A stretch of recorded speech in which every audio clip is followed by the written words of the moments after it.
Warriors Weekly, presented by Esurance. On this week's show, we'll go behind the scenes and see what the Warriors are up to during their holiday season of giving. We'll also catch up with Anthony Randolph after a recent event in San Francisco in part 2 of our Warriors Profile. Now for a look at some of the recent action from last week's games, here's Warriors Rewind. The Warriors finally back home after the road trip, entertaining the San Antonio Spurs, who were bent on stopping Monte Ellis, who had 42 down in San Antonio during the team's first meeting.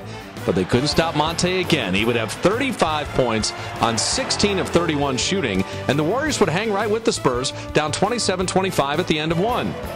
In the second quarter, the Warriors would go on a 16-4 run, limiting Tim Duncan to 3 of 10 shooting and getting efficiency from Corey Maggette, who would finish with 21 points on 8 of 10 shooting, along with 5 rebounds and 5 assists, repeatedly driving to the bucket against the Spurs, and the Warriors would have the lead at halftime by 2.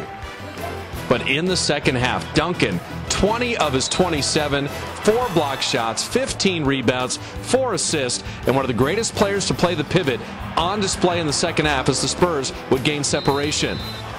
The Warriors behind Maggette and Monte Ellis would hang in. C.J. Watson's effort exemplary, 11 points, 7 rebounds, 4 assists, but no other Warrior could muster any offense. Duncan would get help from Keith Bogans with 13, Richard Jefferson with some sideline jams with 17, and Tony Parker very steady, 12 points, 8 rebounds to go with 3 assists, and the Spurs would just inch away.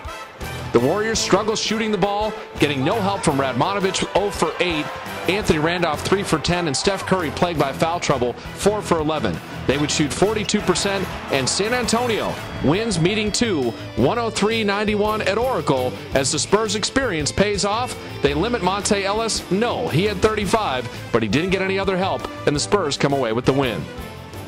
Warriors home on a Friday night, second and final home game of a mini 2-game homestand in the midst of all the December road games. And Washington in town in the midst of a 6-game losing streak, with every game by 4 points or less in the loss column. Former Warriors Gilbert Arenas, Antoine Jamison, Earl Boykins back in the Bay, and the Wizards no problem going up-tempo with the Warriors. An exciting first quarter saw Gilbert Arenas go for 17 points and 7 assists as the Wizards would race out to a 39-31 lead. But Steph Curry, a career night, started by making his first 5 shots, would finish with 27 points and 5 made threes.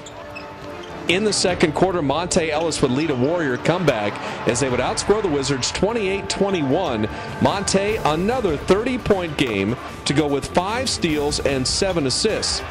Warriors right in the game at halftime, and the third quarter would feature the Wizards' size advantage. Brendan Haywood, 15 points and 12 rebounds, and Caron Butler, posting up smaller Warrior guards, would finish with 28 points. Washington would take the lead heading into the fourth. In the fourth quarter, back and forth as Monte Ellis and Curry combining for 57 points. Stephen Curry, career night, 27 points, a new career high, 8 rebounds, led the Warriors in that category. An efficient game again from Corey Maggette as he finished with 23 points and tied Curry with 8 rebounds, and the Warriors right in the game at the 3-minute mark with 4 straight free throws, but they would make only 1. It was Arenas down the stretch, as well as Caron Butler, Antoine Jamison, a rough shooting night, but key tip-in buckets as the Wizards own the glass. Washington wins it, 118-109. Warriors complete the little 2-game mini homestand, back on the road for the rest of December. Coming up next on Warriors Weekly, we meet Tiffany of the Warrior Girls and go behind the scenes with the Warriors during the holiday season of giving.